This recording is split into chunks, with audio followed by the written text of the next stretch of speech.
Groupe 2, c'est là-bas ou ici, là? D'accord. Qui est le porte-parole, le premier porte-parole? Hein? Non, c'est le groupe 2, c'est là-bas ou là? Allez-y. Oui, allez-y, mais il faut que... Vous pouvez vous tourner ou c'est pas grave? Hein? Allez-y, hein, sur la démarche. Allez-y, rapidement, pour qu'on puisse écouter les autres. Bonjour. Nous, notre groupe porte sur la mise en valeur des produits issus de la transformation du pastèque. Oui.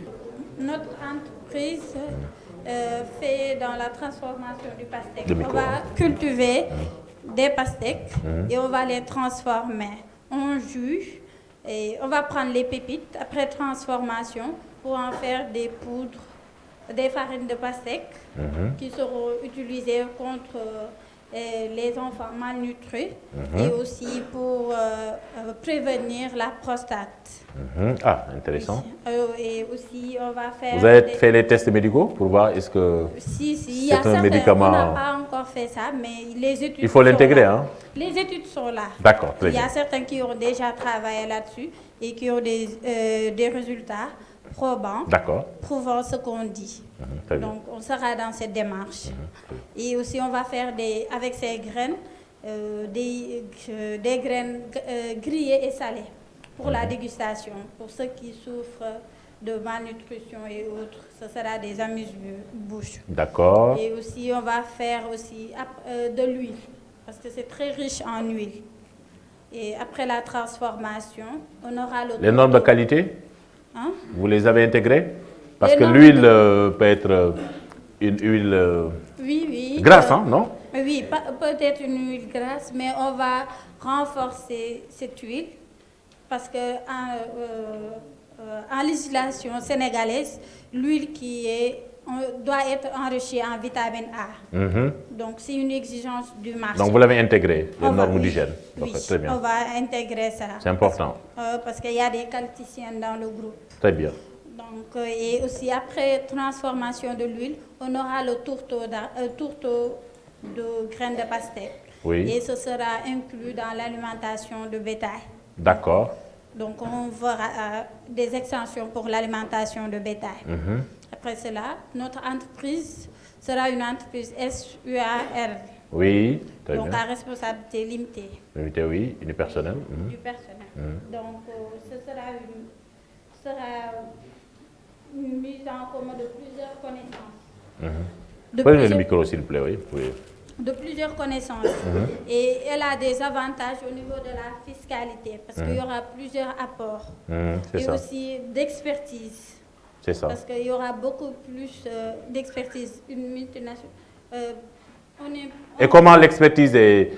comment vous parlez d'associés maintenant? Est-ce que c'est des gens qui vont apporter...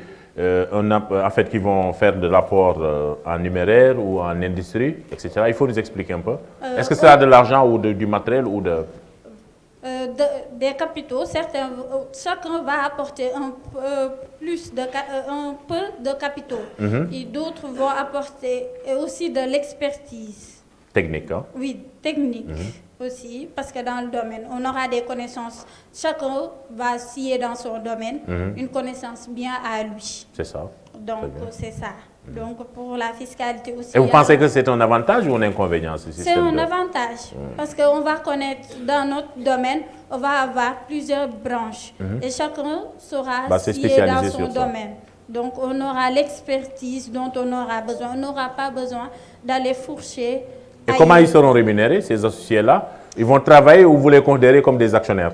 On sera actionnaires et travailleurs parce que pour un début de projet, ce sera nous, les travailleurs de notre entreprise, pour pouvoir fonctionner et pouvoir convaincre nos bailleurs.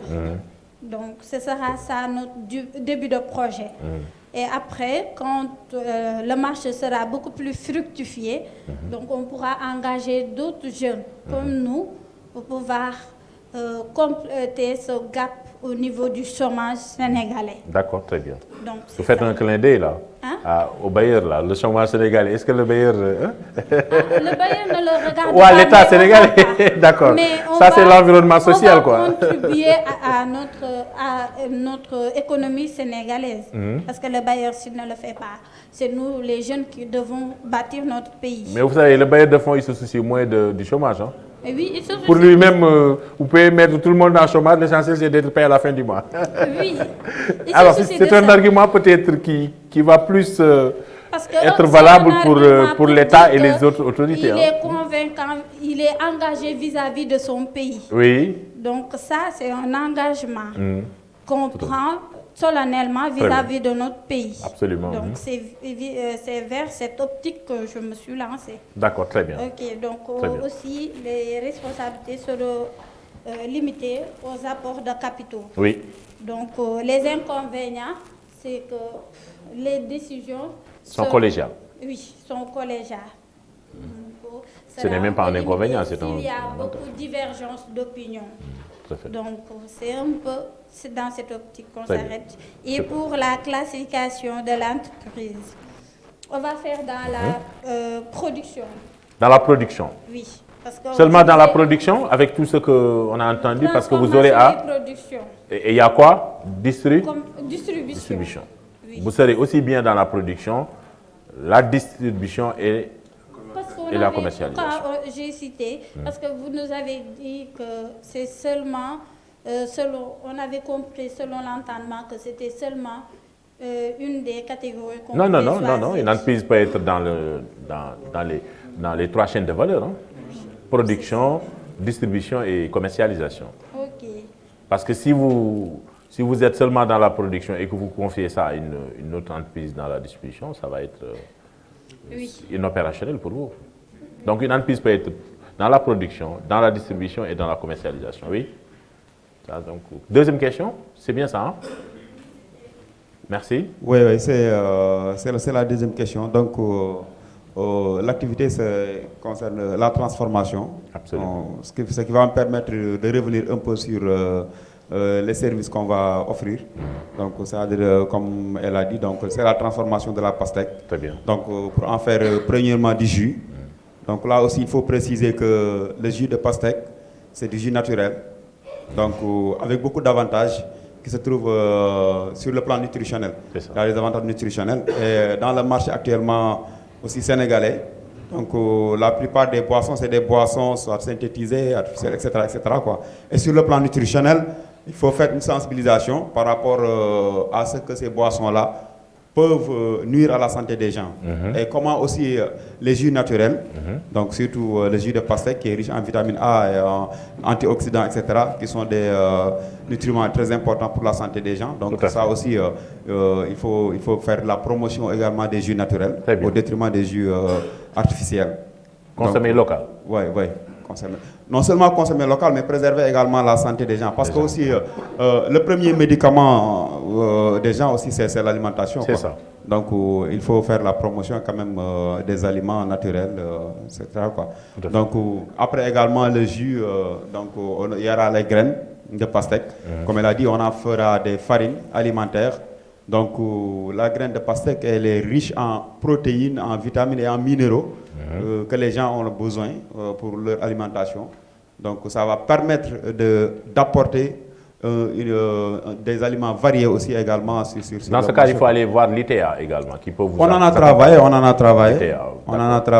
Institut de technologie alimentaire, ok. Ce n'est pas uniquement des données théoriques, c'est des données, qu'on a eues à partir des analyses que nous avons faites. D'accord. Il défend bien son projet. D'accord. Un intervenant ici dans notre groupe qui travaille à l'ITA. Super. Deux. D'accord, très bien. Ça, c'est un très bon point. Très bon point. Parce que je disais que on en a travaillé. Moi, personnellement, j'ai écrit mon mémoire sur la pastèque, sur les graines de pastèque. Donc, c'est des résultats qu'on a eu après des analyses, quoi. Super. Donc, c'est pas des données théoriques. D'accord, très bien. Donc, après la fabrication de farine alimentaire également, il y a la transformation d'aliments de bétail. Parce qu'après extraction de l'huile, On a des tourteaux qui sont à 80% de protéines. Très bien. Et ce qui est plus recherché dans l'alimentation de bétail, les gens qui ont fait production animale sont là, donc peuvent attester ce que j'ai dit. Très bien. Donc, ce qu'on cherche premièrement sur la qualité de l'aliment de bétail, c'est le taux de protéines, Très mais bien. également les minéraux qui y composent. Oui. Donc, les graines de pastèque, ils sont riches en protéines et en éléments minéraux. Donc ça aussi c'est un avantage qu'on va mettre sur le marché aussi, un nouveau produit d'aliment de bétail, donc constitué à base de graines de pastèque. Mais l'huile également c'est une huile très prisée. Est-ce que vous pensez à breveter votre produit ou non? Oui, absolument, on va breveter ça, absolument, parce que c'est un produit nouveau, quoi. C'est innovant. Il faut y penser. C'est innovant. L'huile également, c'est une huile très riche en acides gras insaturés, surtout les acides oléiques et linoléiques, qui sont bons pour la santé. Les experts en santé peut-être peuvent en attester. Donc voilà les produits que nous allons faire et voilà leur importance également, quoi. Ce qu'ils vont apporter sur le marché de plus. Maintenant, c'est ça l'activité. Donc c'est le secteur tertiaire, c'est le secteur autant pour moi secondaire. C'est le secteur secondaire, oui. C'est la transformation. Absolument. Donc, et l'entreprise va employer, bon, c'est une petite entreprise. Secondaire. D'accord. Maintenant, est-ce que vous allez exploiter les ressources naturelles? Je suppose qu'il y a une partie de ça. Oui. Bon, parce que vous êtes à la fois sur le secteur. Ça touche d'abord le secteur primaire. Vous êtes à la fois sur le secteur primaire et le secteur secondaire. OK? Donc ça chevauche entre les deux. Voilà, c'est ça. Et c'est une bonne transition. Ça vous fait gagner plus de valeur ajoutée. Ça chevauche donc sur les deux secteurs, primaire et secondaire. Donc ce sera une entreprise, une petite entreprise. Donc étant donné que le nombre d'employés au début sera un nombre réduit. Combien? Bon. Il faut le savoir, hein?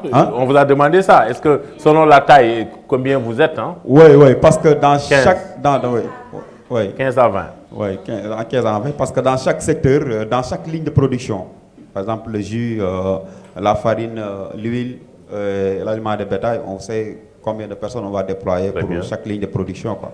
Donc c'est une petite entreprise.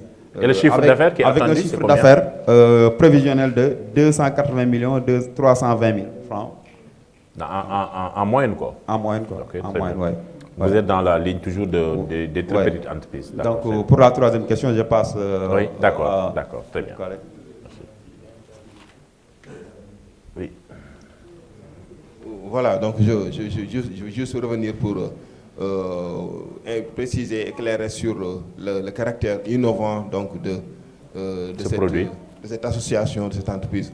En fait, c'est ce que personne n'y avait pensé. Hein. Donc la graine de pastèque, le tourteau, ou bien la coque de pastèque, à part nous, personne n'y avait pensé. Donc chez nous, donc au Sénégal, donc oui, c'est une créativité, oui. Oui, la graine de pastèque, le tourteau de pastèque, donc c'est. Sur le marché, c'est sûr que vous êtes le premier acteur. En fait, oui, on sait. Ou il y a des concurrents qui sont en train de. On y pense parce que donc après avoir donc pris son dessert pastèque, il y en a même qui réfutent, qui ne mangent pas, qui ne consomment pas la graine de pastèque. C'est juste après jeter à la poêle ou laisser donc la coque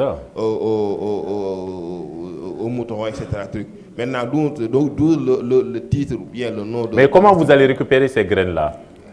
Voilà, donc soit il y a l'idée donc d'aller dans les marchés.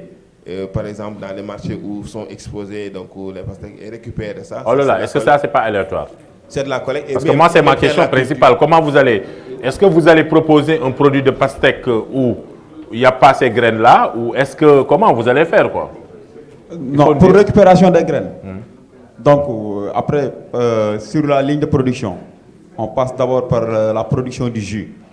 Donc la production du jus, donc il faut enlever la chair. Extirper, oui. Ouais, il faut enlever la chair, ensuite mettre dans des presseurs. Pour le jus, oui, d'accord, oui. Qui récupère. Et c'est possible également de proposer, pourquoi pas, des tranches de pastèque, voilà, sur mesure, quoi. Vous savez, ça existe dans cette. Oui, c'est possible. C'est possible, surtout quand on les met dans les yaourts, avec des calibres. Les calibres. Moi, je parle même des tranches, quoi. C'est-à-dire des tranches à manger carrément. Vous savez, ça existe dans les grands supermarchés. Hein, il y a une possibilité de proposer des tranches de pastèque avec conserve. Voilà. Oui, c'est possible. Bon, ça vous permet de récupérer les. Absolument, ça peut être un produit. Ils ont une question, oui, allez-y. Allez-y, est-ce que l'autre micro, on peut... Rapidement, une question sur ça, rapidement. Chef de village, aujourd'hui on a des patients, mais il faut qu'on termine ça. Voilà, On termine ça la et puis, question qui me brûle les lèvres, c'est pas en fait, c'est une suggestion, c'est une question. Autant.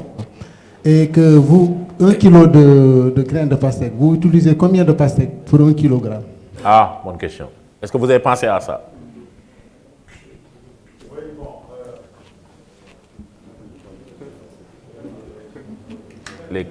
Les techniciens en pastèque. Ça, il faut y penser dans votre business plan. C'est bon? Oui. Oui, il y a énormément de producteurs de pastèques ici. Par exemple, je vous donne un exemple. Nous, là-bas, au niveau du Jolof, pratiquement, c'est la principale culture. Hein. L'idée est venue même de ça. Les gens en font des tonnes. Parce que là-bas, ce n'est pas la chair qui intéresse, mais c'est uniquement les graines qui intéressent les agriculteurs. Oui, c'est uniquement les graines. On récupère les graines, on les sèche, après on les vend par sac. Mais on en obtient des tonnes par il faut récupérer les graines, le reste c'est... Le reste c'est jeté. Oui, c'est jeté ou bien dans l'alimentation du bétail. Donc d'où l'intérêt de pouvoir voir comment transformer quand même ces... Hein? Voilà. Non, c'est des travaux maîtrisés. Hein, d'accord. Oui, est-ce que les graines de pastèque sont utilisées comme engrais ou non? Comme engrais, non, on n'en a pas. Non, vous avez pensé de... Non, ça ne s'utilise pas. Non. Les techniciens là, il faut me dire, non? Bon, on n'en a pas travaillé. D'accord. Non, ça ne s'utilise pas. Très bien. D'accord. Une question là et là, oui. Allez-y, rapidement pour qu'on puisse... En fait, ce que je voudrais savoir, c'est... vous avez dit que vous allez produire de la farine de pastèque et de graines de pastèque. Je pense que le nom de micro doit être fermé. En fait, ce que je me demande, c'est... Est-ce que vous allez produire de la farine à base de graines de pastèque ou bien ça sera construit à 100% de graines de pastèque? Bonne question. 100% graines de pastèque la farine que vous allez produire, ça sera, la graine de pastèque fera partie des composantes ou bien c'est la farine sera constituée uniquement de graines de pastèque? Bonne question. Bio ou non? Fermez le micro et vous pouvez donner à l'autre. Pour la farine alimentaire, ça dépendra maintenant de l'objectif qu'on aura après. Parce que sur le plan technologique, pour faire par exemple avec la farine de pastèque, là, pour faire par exemple des bouillons, on peut associer ça à de la farine de mil ou bien à la farine de blé à des pourcentages. J'ai les testé. Pour avoir la technologie de faire la bouillie. Oui. Parce qu'avec la farine de graines seulement, avec la farine des graines de pastèque seulement, on ne pourra pas faire la bouillie. Parce que ça ne prend pas, quoi. Mais il faut faire mais vous mélange. dites que c'est quand même une graine qui va participer à renforcer la croissance des enfants qui sont mal nourris. Ouais, parce je que suppose que donc ça doit avoir un effet nutritif. Oui, c'est ça, quoi. D'accord. Très bien. Super. Dernière question avant qu'on... Ah oui, ils sont en train de bombarder des questions là.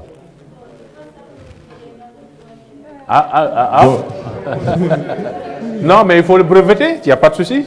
Vous brevetez ça et puis il n'y a pas de souci. Oui, allez-y. Bonjour monsieur. Concernant le pastèque. Oui, une autre question s'il vous plaît. Éteignez l'autre micro, s'il vous plaît, oui. Pour les graines, il y a une variété qui donne beaucoup de graines. Mais pas le pastèque qu'on utilise ici. D'accord. Oui. Il y a des variétés. C'est laquelle de ces variétés? Je ne retiens pas carrément le nom. D'accord. Mais il y a des variétés spéciales utilisées pour la culture de bref. D'accord. Des graines. Vous avez entendu? Hein? Non, il faut être réceptif. Vous savez, comment vous appelez, la chef de groupe là? Hein? Voilà, il faut avoir l'esprit de réceptivité pour avoir le maximum de feedback sur votre projet. Vous savez un peu? Voilà. En fait... Et ne pas être sur la défensive, quoi. Vous voyez un peu? Voilà, d'accord, très bien. Allez-y. Oui? Oui, une question là, du M. Diop ou... Il faut qu'on enchaîne sur... Oui, allez-y. Bon, en fait, une question, ensuite vous allez répondre. Bon, la question que j'aimerais poser, c'est que est-ce que la production de pastèque sera une production périodique ou bien la production elle est continue? D'accord, saisonnière ou continue? Et l'utilisation également des graines comme tourteau. Est-ce que pensez-vous que votre tourteau peut concurrencer le tourteau d'arachide pour la production animale? On sait que le tourteau d'arachide est utilisé pratiquement partout. Et même les autres produits d'ailleurs de consommation de bétail. Pour répondre à sa question, fermez le nom des micros. Ça se fait par deux fois dans l'année, parce que la production elle est saisonnière. Oui. Donc, concernant par exemple la concurrence entre les tourteaux protéiques, comme vous savez à ce moment-là, donc les études ont montré que les tourteaux à base de l'arachide, il y a beaucoup d'aflatoxine, et cela, ça cause d'énormes maladies cancérigènes au niveau des bétails. Oui. Maintenant, bon, pour contrecarrer à tout ça, nous avons par exemple des tourteaux qui sont à des taux de protéines beaucoup plus élevés que l'arachide, parce que l'arachide est plus riche en lipides qu'en protéines. Oui. Donc, ce qui nous va donner un avantage. Concernant, par exemple, encore au niveau, par exemple, de la farine de pastèque, donc, des études ont montré aussi, par exemple, que la farine de pastèque, ça protège, par exemple, les poissons contre l'histamine. Comme vous savez, au niveau de l'ITA, on a pu analyser et voir, par exemple, que la majeure partie des poissons exportés, ces poissons-là sont très riches, sont très élevés, le taux de histamine est très élevé, ce qui peut causer beaucoup de maladies au niveau cancérigènes au niveau des organes. D'accord. Maintenant, ça, c'est notre farine. Elle contient, par exemple, des éléments génétiques qui peuvent au moins protéger, par exemple, le poisson contre la multiplication de l'histamine au niveau des poissons. Ça, c'est un avantage pour nous. Autre chose encore, par exemple, il faut savoir encore, par exemple, d'après les études au niveau des hôpitaux, il y a beaucoup, par exemple, de maladies rénales. Ces maladies rénales-là sont très élevées. Donc, les graines de pastèque, par exemple, contiennent des éléments qui peuvent protéger, par exemple, au niveau des glomérules. Ça permet, par exemple, la filtration, par exemple, beaucoup plus élevée de l'urine. Donc ça, c'est un avantage pour nous, quoi. C'est quelque chose encore qui est quelque chose de nouvel. Donc, toute vie, et le jus encore, c'est fébrifuge. Ça permet encore, par exemple, le lavage des reins. Au-delà de ça, ça permet encore de laver les reins contre certains sables ou contre d'autres effets. Donc, au vu de son importance sanitaire et son importance nutritionnelle, donc nous pouvons dire que dans le marché, nous serons, par exemple, vraiment porteurs dans n'importe quel... donc c'est très important, ils sont en train de défendre Donc on va l'écouter, et puis... Ah, c'est bon. Oui, vous, et puis on va continuer, terminer sur les autres questions là. Oui, allez-y, s'il vous plaît. Ah, oh là là, des questions. Apparemment, votre projet est très... Non, mais il faut être réceptif, hein, mais il faut être réceptif, vous savez, c'est... Oui, allez-y là, et puis on termine pour les autres questions, s'il vous plaît. Allez-y. Bonjour. Moi, je veux juste savoir s'ils ont déjà calculé ou bien estimé le nombre de litres qu'ils peuvent avoir sur 1 kg de graines de pastèque. Nombre de la litres question de tout à l'heure. Peut-être que j'étais sorti, c'est pourquoi. D'huile. Oui. La quantité d'huile. Allez-y, rapidement. Oui, les graines contiennent environ 42%. Les résultats que j'ai eu, 42% de matière grasse. D'accord. Vous avez fait les tests? Oui. C'est les résultats que j'ai obtenus. D'accord, très bien. 42% de matière grasse. D'accord, très bien. Maintenant, après l'extraction aussi... Est-ce que ça répond aux normes, aux normes d'hygiène ou de consommation? Ah, il faut dire, vous êtes en matière d'huile là. Cholestérol, tout ça...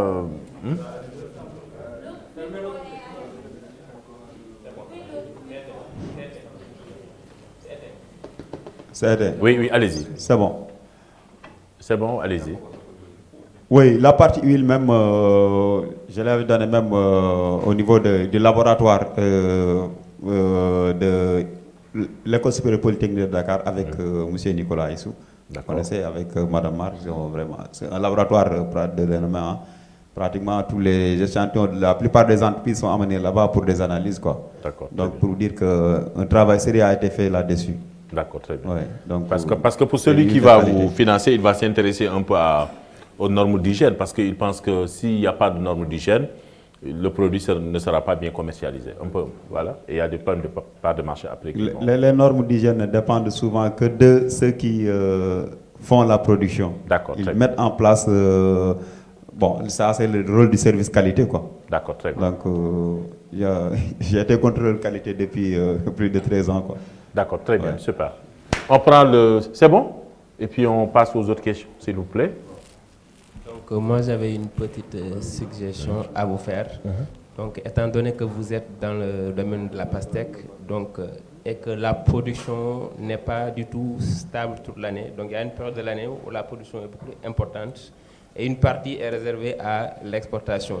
Donc dans ce cas, pour un peu optimiser votre rentabilité, donc pourquoi ne pas jouer dans la diversification? Donc par exemple, au lieu de se limiter uniquement dans l'huile, la farine de pastèque, le jus, donc pourquoi ne pas incorporer d'autres produits? Parce que dans le groupe, il y a déjà 2 techniciens de l'ITA. Donc ils peuvent par exemple travailler sur les farines infantiles à base de céréales locales, auxquelles on pourra ajouter la farine de pastèque. Donc ça vous permet de créer une diversité de produits qui vous permet de pouvoir pérenniser même votre activité. Oui. Donc c'est la suggestion que j'avais à vous faire. Oui, c'est ça, exactement. C'est très bon. Est-ce que vous pensez à l'exportation déjà? Parce que je n'ai pas entendu ça dans votre speech. Exportation, oui ou non?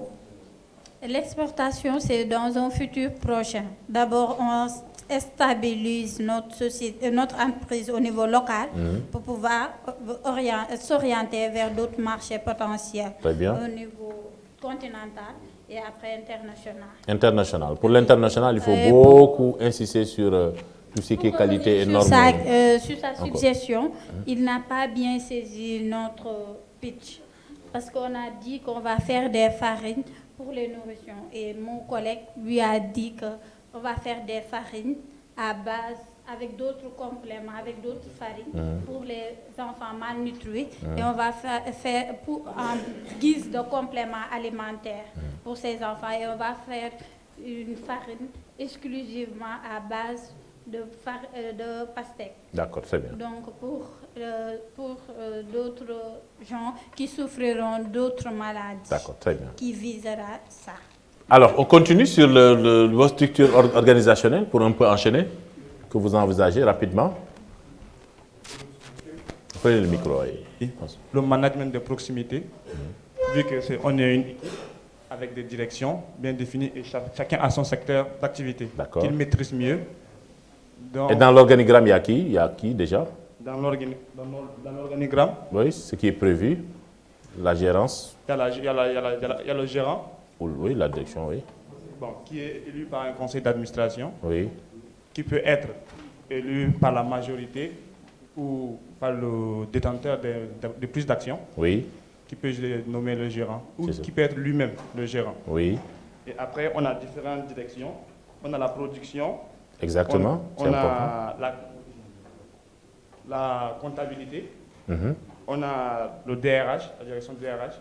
On a le marketing, qui est aussi important pour faire connaître l'entreprise. Marketing, oui. On a pour la commercialisation. Oui. Et le service de développement. C'est important. C'est très important parce qu'on doit faire des expériences. D'accord, très bien. Pouvoir améliorer service recherche-développement. C'est important. La créativité très ici. Important.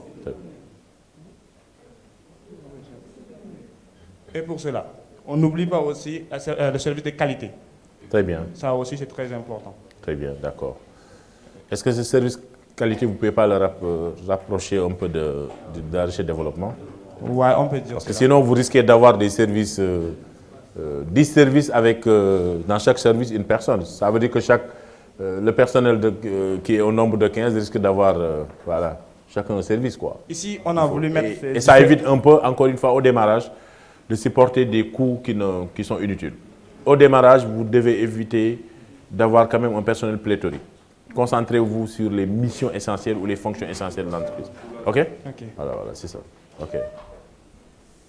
Oui.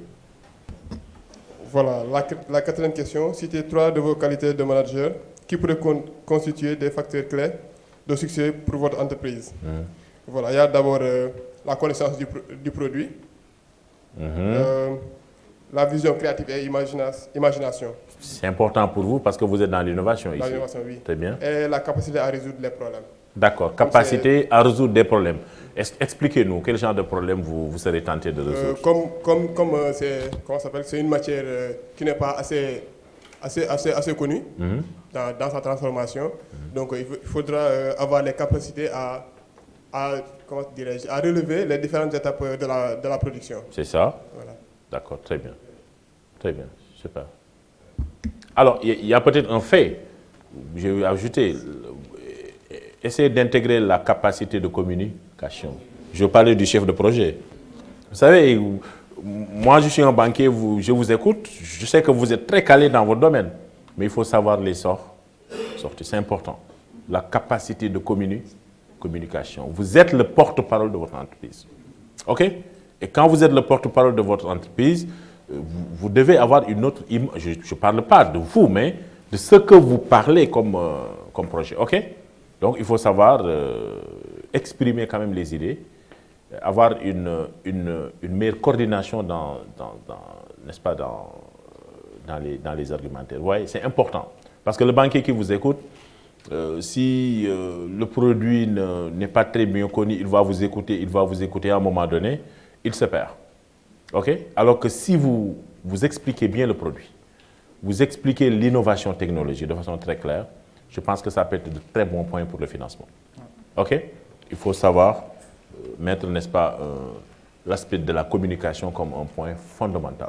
Et il faut savoir aussi prendre des décisions. Oui, ça c'est important parce que vous serez dans une situation d'associé. Et c'est important de savoir prendre rapidement des décisions. Oui, dernière interrogation peut-être, oui. Comme on est dans un groupe composé de plus de 20 personnes, il faut nécessairement... 15 ou 20 personnes, j'ai entendu. 15 ou 20 personnes. Il faut nécessairement développer la capacité à travailler en équipe. Très bien, ça c'est important aussi.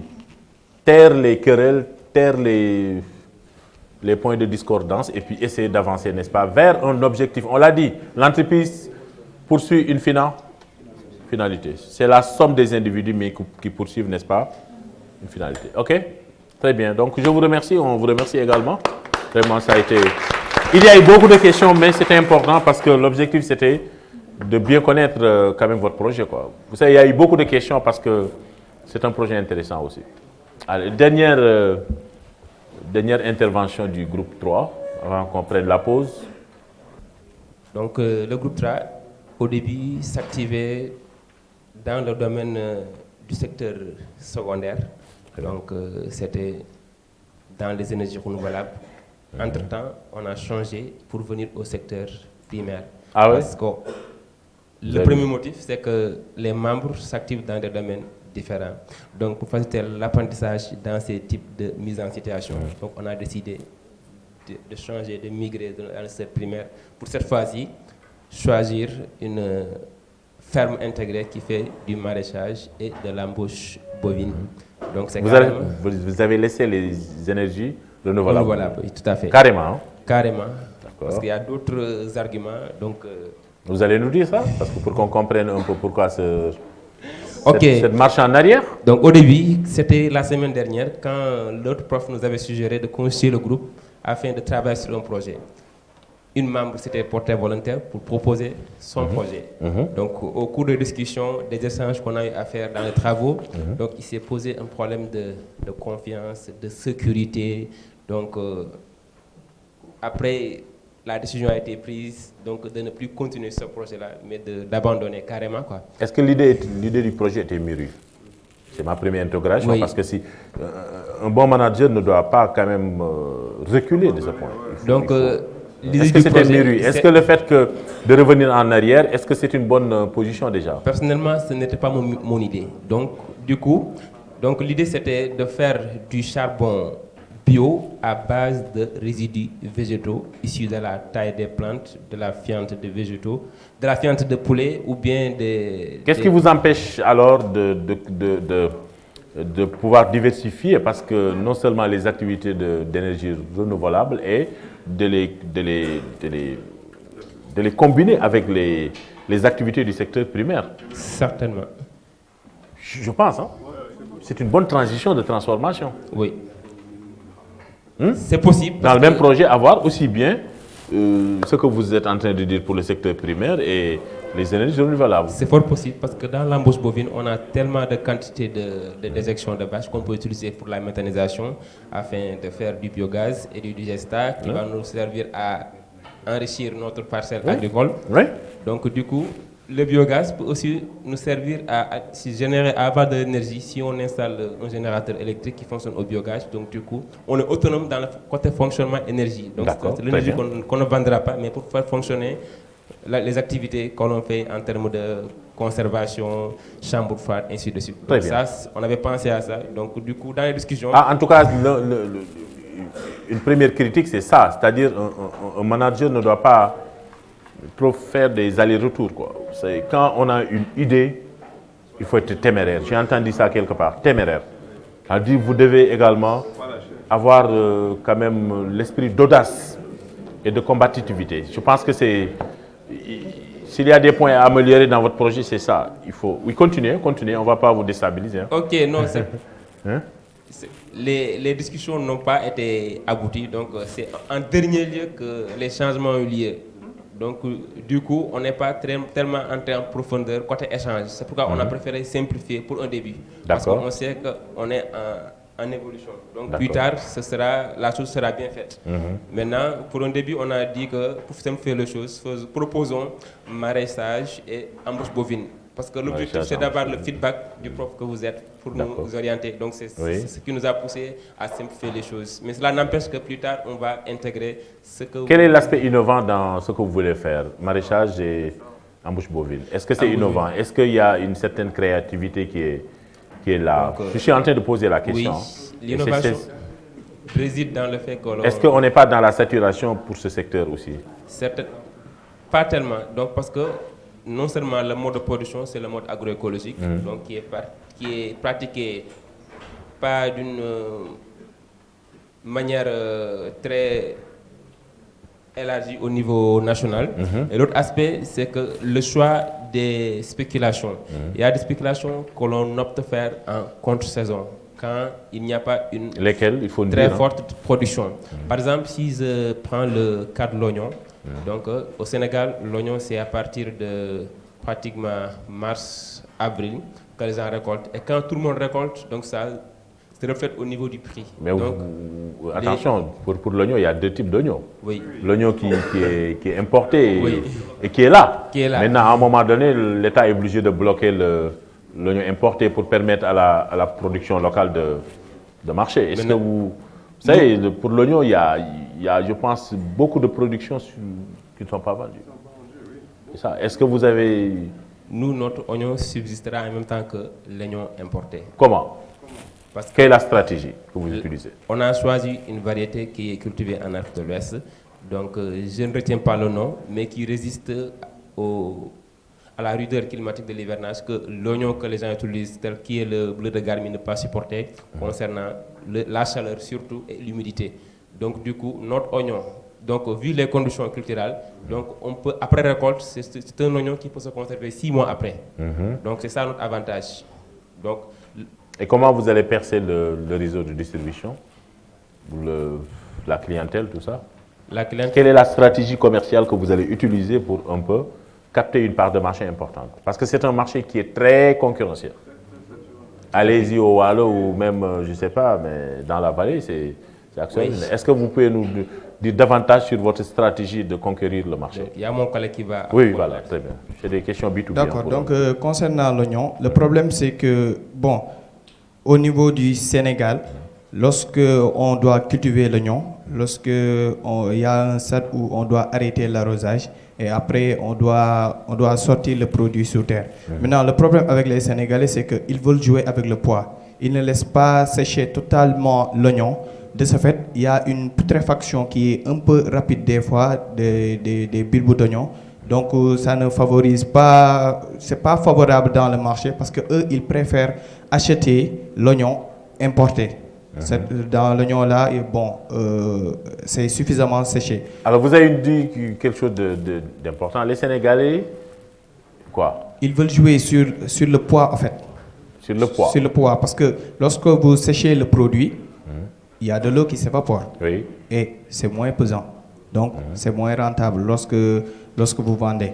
Maintenant, ça a des inconvénients. Et vous, est-ce que vous n'avez pas une stratégie pour régler ce problème-là? Donc, pour régler ce problème-là, parce que c'est un problème de satisfaction, quoi. Nous proposons quand même de sécher les produits totalement. Même si, pour un début, ça va être difficile financièrement de concurrencer les autres Sénégalais. Mais une fois que le produit est connu, je pense que nous allons gagner le marché. Est-ce qu'il n'y a pas de produits dérivés de l'oignon? Voilà, ça peut être une piste, n'est-ce pas, à explorer. Comme ils l'ont fait, c'est-à-dire les grains de pastèque. Pour les essayer de... dérivés, il y a 2 ou 3 ans, surtout à l'UGB, donc on a expérimenté la poudre d'oignon. La poudre d'oignon, que ceux qui font le bouillon peuvent utiliser pour mettre ça dans leur bouillon naturel. Il y a l'oignon à encore, le bouillon revient. Il y a l'oignon à lamelles, donc c'est pour ceux qui veulent continuer à faire leur yassa. Donc tu as carrément des morceaux d'oignon à lamelles, c'est séché, tu peux l'utiliser aussi. Donc ça, ce sont des dérivés de l'oignon aussi. Donc je ne sais pas si dans le groupe on pourra avoir peut-être un technicien qui pourra travailler là-dedans pour un peu. C'est important. Diversifier. Il faut explorer parce que si vous serez, si vous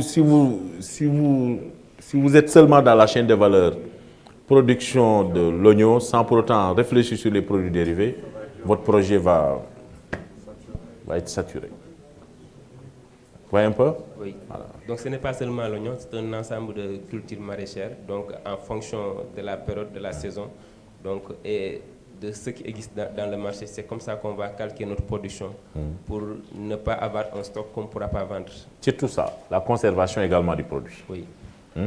Oui, continuez. À côté, c'est l'embouche bovine. L'embouche bovine, d'accord, très bien. Avec la vente de la viande des bétails. Donc, Sénégal, on en consomme énormément. D'ailleurs, les importations, de bétail, qu'est-ce que vous entendez, des vaches ou des bœufs Des bœufs, parce que la production nationale n'est pas suffisante pour satisfaire la demande des Sénégalais. On importe beaucoup de bétail venant de la sous-région, du Mali, du Burkina, du Niger. Donc du coup, c'est de pouvoir aussi contribuer à cette sécurité alimentaire-là en proposant du bétail élevé ici au Sénégal. Et vous utilisez des produits dérivés par rapport à ce bétail-là? Au-delà même de la viande, je veux dire des produits dérivés.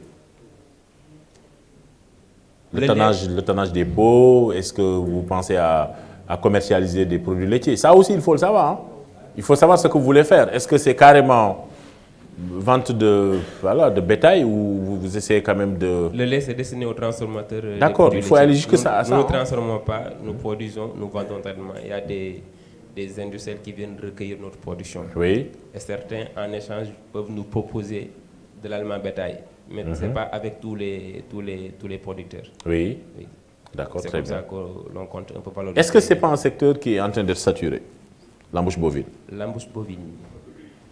Demain, vous allez me dire, non, parce que je veux une collecte d'informations sur chaque secteur et chaque activité. Je ne pense pas que ça... L'évolution quand même de ce secteur-là depuis...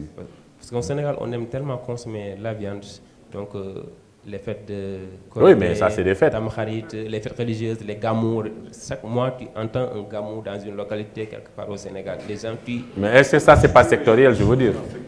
Sectoriel, quand vous savez, le marché, vous ne devez pas le secteur, en fait, le rendre de façon un peu sectorielle, quoi. Vous devez voir la demande globale, comment elle évolue, et puis voir un peu les comportements saisonniers. Ce que vous êtes en train de dire, c'est les comportements saisonniers. Les gamous, magal, etc., c'est des comportements saisonniers. OK? Maintenant, au-delà de ça, il faut voir l'articulation entre la demande et l'offre. Tout à fait. C'est important. La prochaine étape? Oui. Votre entreprise, donc vous n'avez pas encore répondu. Est-ce que vous êtes un type GIE, entreprise individuelle, etc. Je n'ai pas encore la réponse sur ça. Bonjour. Bonjour. Je pense qu'on a choisi un type d'organisation qui est une SARL, puisque c'est une société de personnes, contrairement aux sociétés de capitaux. C'est la forme juridique la plus souhaitée quand on est une petite entreprise. Donc ici, quand on parle de SARL, on entend souvent des associés qui peuvent apporter des apports en nature et industrie et en numéraire. L'apport en nature peut être... Et pour vous, qu'est-ce que vous comptez? Est-ce qu'il y a des experts en ingénierie animale ou je ne sais pas comment on le nomme même? Parce qu'apparemment, il y a très peu de techniciens ici, là. Non? Hein? Oui, il y a très peu de Dans techniciens, mais n'empêche que lors de l'installation de l'entreprise, il y aura d'autres associés comme des apporteurs en nature ou bien des apporteurs en numéraire. Donc, et puis c'est plus souhaitable quand on est dans la responsabilité civile. Donc pour les sociétés de capitaux, si le dirigeant, on parle de dirigeant dans les sociétés de capitaux, si le dirigeant dépasse l'objet social, dans tous les cas, c'est la société qui est responsable. Contrairement aux sociétés de personnes, si le gérant, si je suis le gérant, si je dépasse l'objet social, à tout moment, je suis responsable par rapport aux autres associés. Très bien. Et puis ta responsabilité est limitée. En cas de dette, tu es responsable de ton apport. Par rapport aux sociétés de capitaux, on peut poursuivre l'un des associés pour le paiement de tout. Absolument. Donc c'est plus souhaitable pour... responsabilité solidaire. Si, la responsabilité est solidaire, alors que là-bas, la responsabilité est personnelle. Le dirigeant est un peu près... le dirigeant dans les sociétés de capitaux, c'est le responsable, alors que le gérant dans les sociétés personnelles, il est responsable de ses actes. D'accord, en très plus, bien. dans les prises de décision, toutes les décisions sont prises en collectif. Dans la collégialité. Oui, dans la collégialité, comme l'augmentation du capital social ou bien la dénomination de la société. D'accord, très bien. C'est beaucoup plus sûr. On va faire une transition. Selon l'activité, je pense que ça a été réglé. Vous êtes où dans la production et dans... Bonjour. Deuxième question. Bon, en ce qui concerne l'activité, nous sommes dans la production des fruits et légumes et aussi dans la production de la viande. Fruits, je sais pas. Légumes peut-être, non? Légumes, Fruits, ça, fruits et légumes. c'est quelque chose qui n'apparaît pas dans son projet. C'est compliqué là. Hein? Quand on fait du maraîchage, il y a certains types de fruits qu'on peut produire. D'accord. La tomate est considérée comme un fruit. D'accord. Ça dépend de l'utilisateur. Mais il faut être plus explicite parce que nous, ce qu'on a entendu, c'est oignon là. Hein? Il faut être plus détaillé dans... Il faut être plus détaillé dans le projet. Hein? Parce que même la pastèque qu'ils font fait partie des cultures Oui, maraîchères absolument. que l'on fait du moins. C'est de l'horticulture là. L'horticulture. Oui. Donc il y a certains types de fruits que l'on produit, mais la majorité ce sont des légumes. Très bien. Très bien. Donc il y a fruits, légumes et... Oui. Et donc vous êtes dans la production et quoi encore? Et commercialisation. Oui. Vous gérez tout ce réseau-là? Oui, D'accord, effectivement. très bien. Ok. Et maintenant, en ce qui concerne le secteur, on est dans le secteur primaire. Seulement? Et le secteur secondaire aussi. Oui, vous êtes dans la transformation également. Également, des matières premières. Des matières premières. oui. Voilà, parce que ça c'est une bonne transition. Et alors la taille?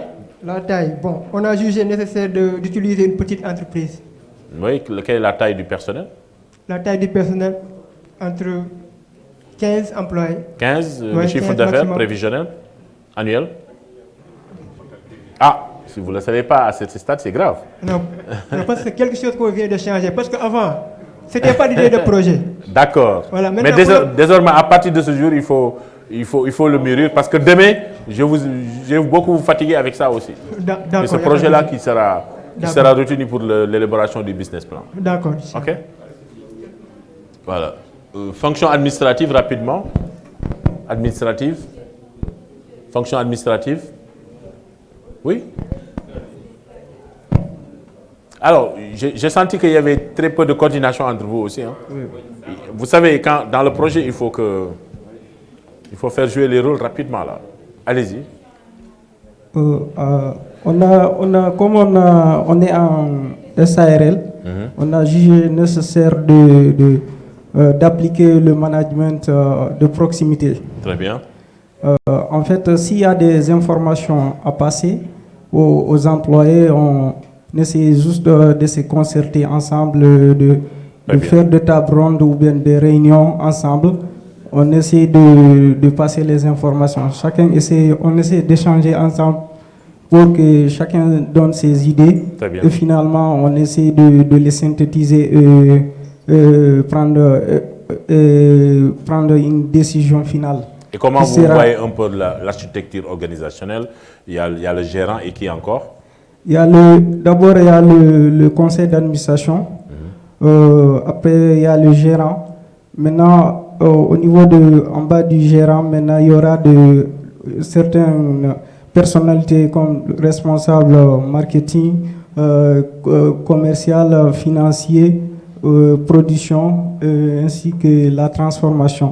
Maintenant, il y aura aussi de... Transformation, c'est dans la production. Oui, dans la production. Il y aura aussi de certaines personnes comme on a besoin de techniciens de surface, on aura aussi besoin de chauffeurs. Oh là là, vous risquez d'avoir un personnel pléthorique, hein? Oui, en fait, on a besoin de ça. Alors, moi, ce que je vous suggère, c'est de, quand vous démarrez, essayez de penser à une structure organisation simplifiée. Simplifiée, parce que sinon, vous allez supporter inutilement des charges. Oui, mais le problème en est qu'on ne fait pas s'en passer de ça. On est obligé de les intégrer. Moi, je préfère que vous ayez un gardien que d'avoir un chauffeur ou des chauffeurs. Oui. Non, pas... Les associés peuvent... voilà, qu'on dit pourquoi. Hein? Sauf pour la livraison, peut-être.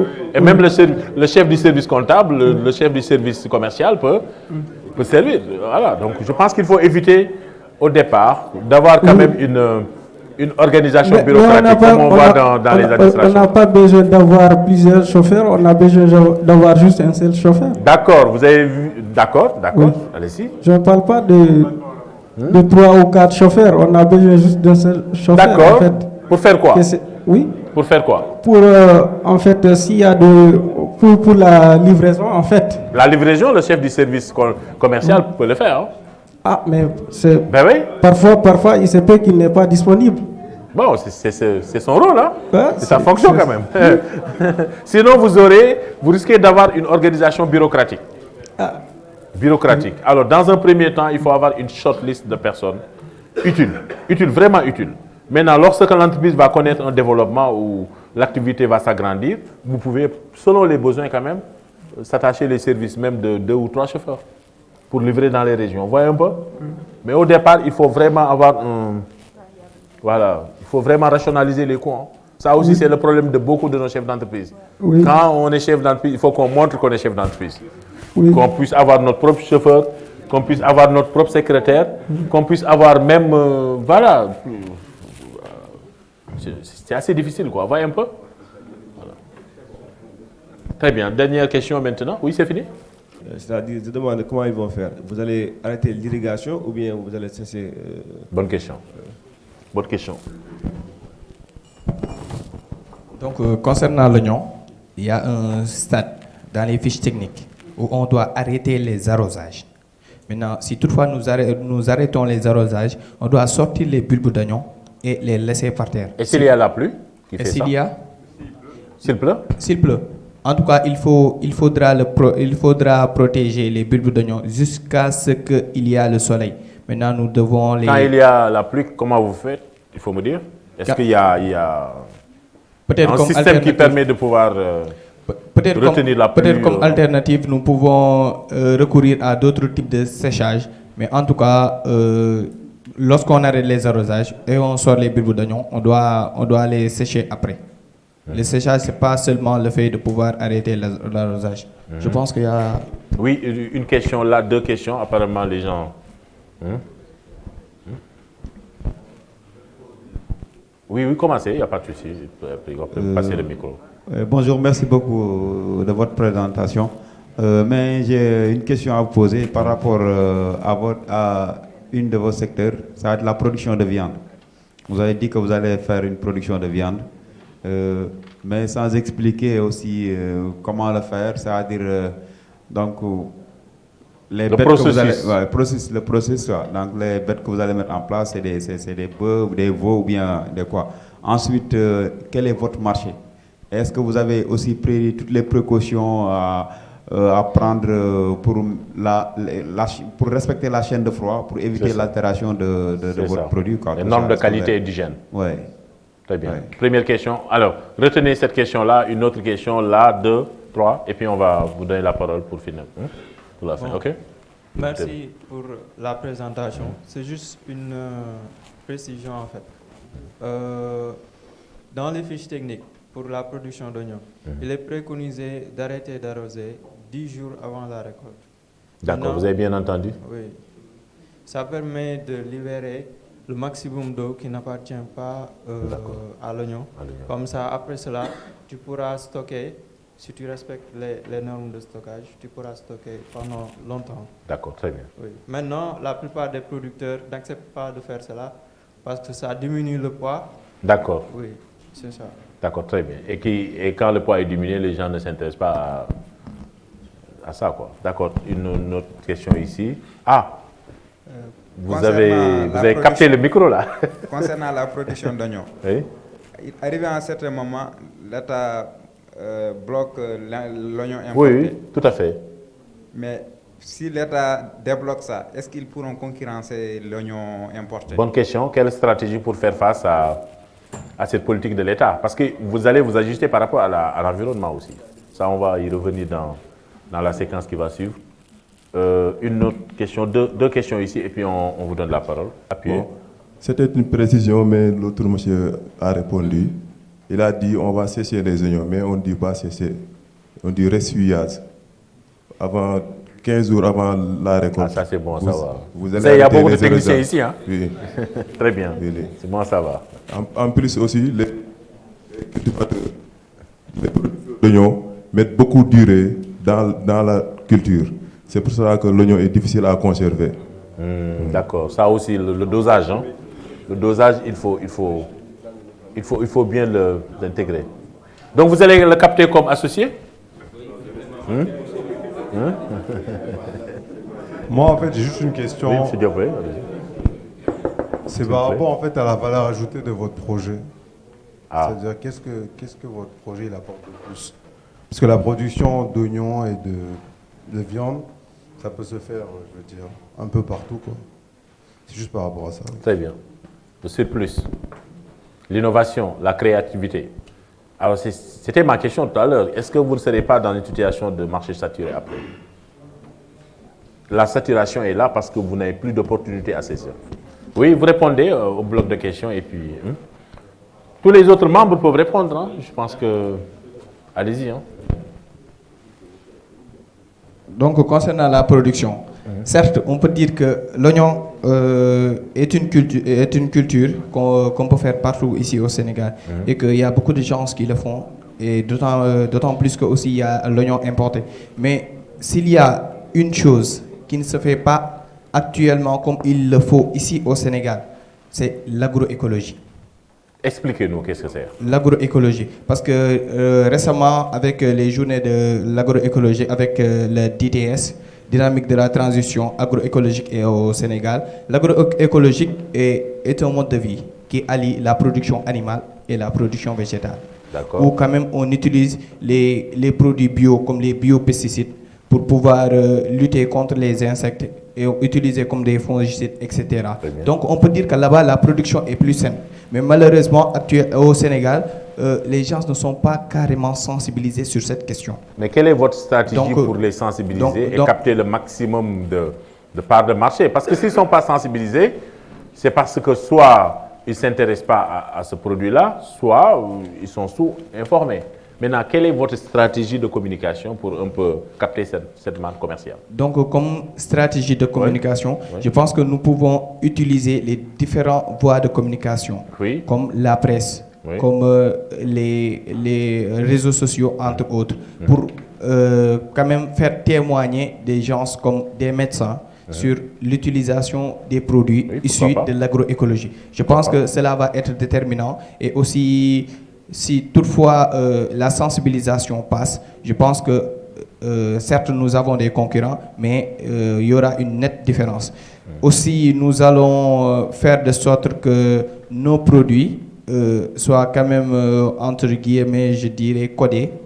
Genre, si toutefois vous allez sur le marché, vous allez savoir que ça c'est du produit issu de l'agroécologie. Ça aussi, l'autre produit, c'est issu de l'agriculture conventionnelle. Et on sait que la différence entre agriculture conventionnelle et agroécologie, il n'y a pas photo. L'utilisation des produits agroécologiques est beaucoup plus... Quand on parle d'agroécologie, c'est quoi? Bio? Je sais pas, bon, il faut nous expliquer. L'agroécologie, on peut dire que la culture bio fait partie intégrante de l'agroécologie. Parce que l'agroécologie, c'est un mode de vie, en fait. Parce que là-bas, on allie directement la production animale et la production végétale. Mais si on prend la culture biologique, là-bas, c'est beaucoup plus strict avec des normes à respecter et tout. Par exemple, si vous prenez des animaux, vous donnez des fourrages, du fourrage. Maintenant, si toutefois vous avez utilisé des produits chimiques pour ce fourrage, oui, je vois. Et que l'animal brûle ce fourrage-là, les fesses de cet animal-là ne doivent pas être utilisées pour l'agriculture biologique. Donc là-bas, c'est tout un cycle et il y a des normes strictes à respecter. Maintenant, l'agroécologie, je peux dire que c'est un peu moins tolérant. Dans la mesure où c'est un mode de vie, comme je l'ai dit tout à l'heure, et que si vous avez des animaux et aussi si vous avez aussi un champ, vous pouvez prendre les fesses, les utiliser directement. Et aussi, il faut utiliser aussi des biopesticides. D'accord, très bien. Là-bas, c'est beaucoup plus sain. Merci beaucoup. Une autre question, je pense que c'était... Oui, répondez aux autres questions là qui ont été posées. Avant qu'on ne réponde, juste pour préciser sur la stratégie que nous allons utiliser pour écouler notre produit. Alors, vu que notre produit, nous présentons un produit de bonne qualité dans le marché. Alors, ce que nous allons faire, c'est ouvrir un nouveau marché moderne où nous allons nous imposer. C'est-à-dire, nous allons écouler nos produits dans les grands marchés locaux de distribution, comme par exemple Thiaroye ou bien... je ne me rappelle plus du nom. Mais est-ce que ce n'est pas saturé dans ces... Et informel aussi, quoi. Parce qu'il y a l'aspect informel, mais il y a l'aspect aussi saturation. Un marché doit être maîtrisable. Vous voyez un peu? Donc, je pense qu'il faut bien penser un peu votre étude de marché, voir les cibles également. Alors, je vous ai dit hier qu'il y a deux types de clientèle. Il y a ce qu'on appelle la clientèle sédentaire et il y a ce qu'on appelle la clientèle volatile. Là où vous aurez plus de problèmes, c'est la clientèle volatile. La clientèle sédentaire s'appelle une clientèle institutionnelle, entreprise, etc., restauration. Ça, vous pouvez peut-être les fidéliser. Mais là où vous avez plus de problèmes, c'est la clientèle volatile. OK? Une petite contribution. Oui. Donc, pour résumer l'agroécologie, on peut dire que c'est une production en préservant l'environnement. D'accord. Voilà. Il est où là? Je suis là. D'accord, très bien. D'accord.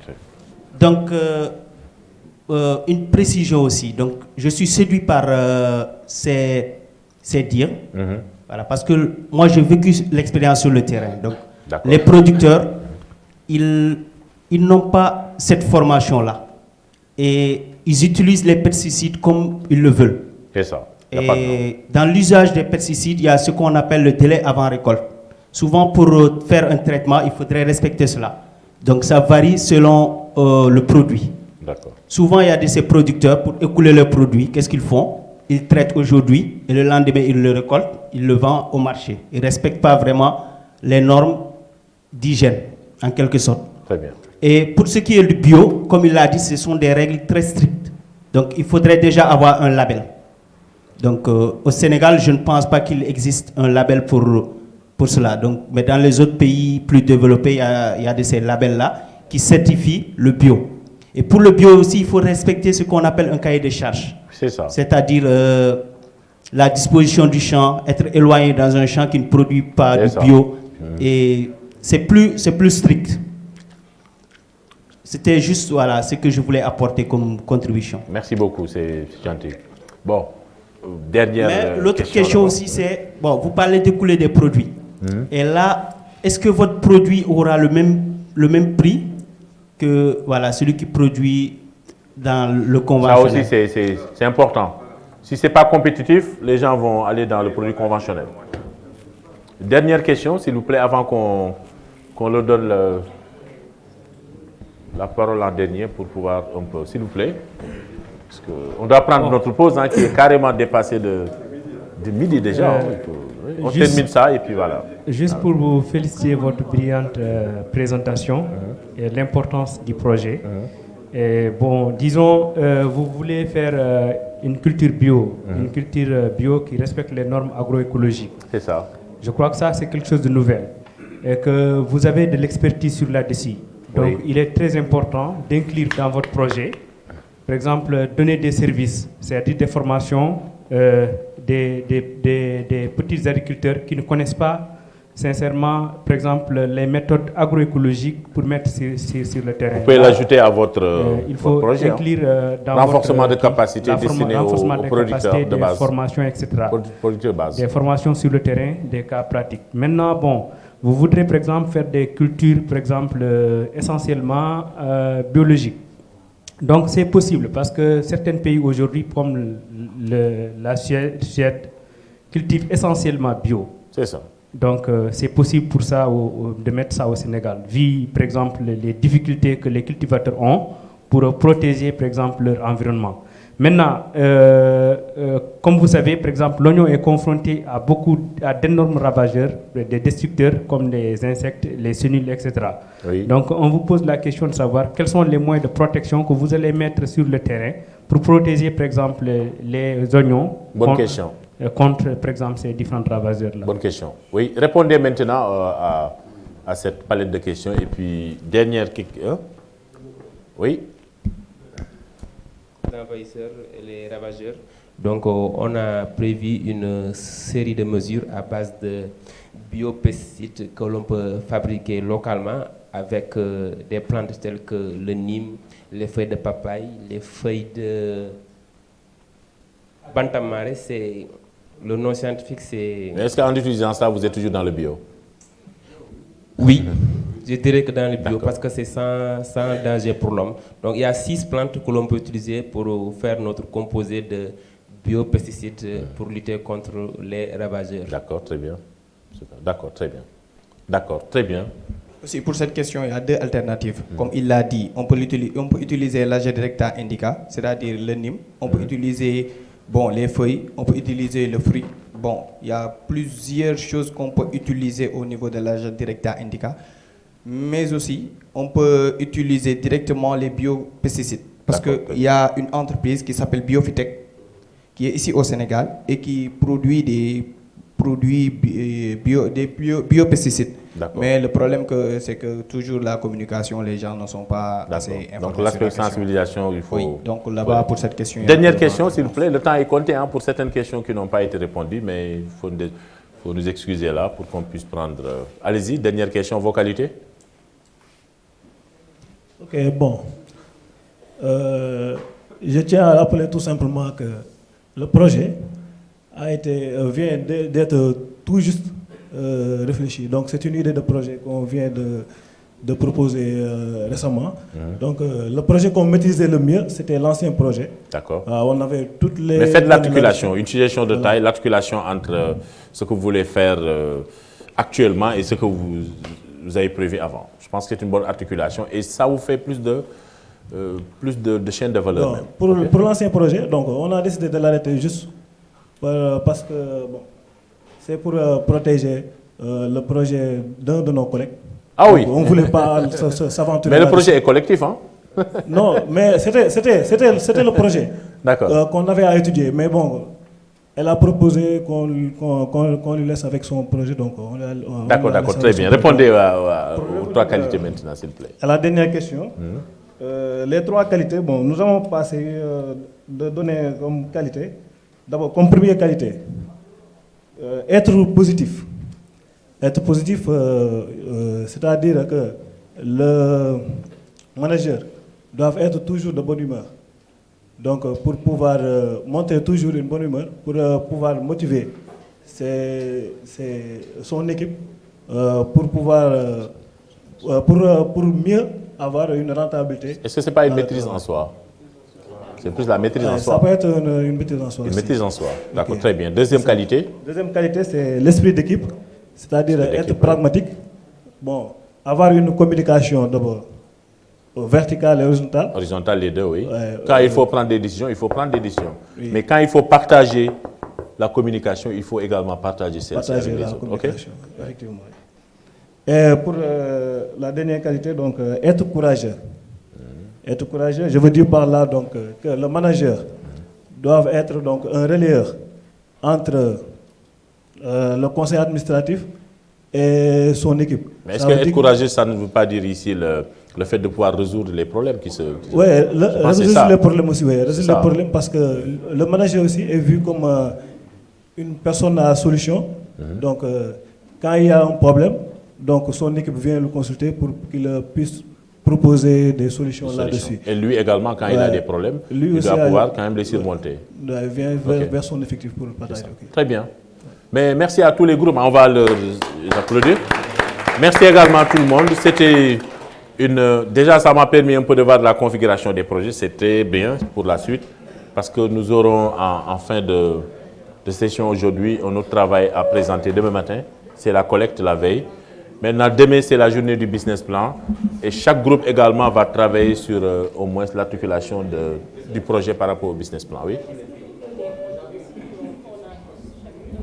Oui, personnel, ça va venir. C'est-à-dire l'accompagnement va être individuel, B2B avec moi plus tard. Mais dans la séance, il faut juste ici vous donner les outils. Mais dans l'accompagnement plus tard, ce sera des accompagnants B2B. Ça, vous pouvez être rassuré. OK? Ce sera pour chacun. OK? Voilà, on prend une pause de 15 minutes ou 20.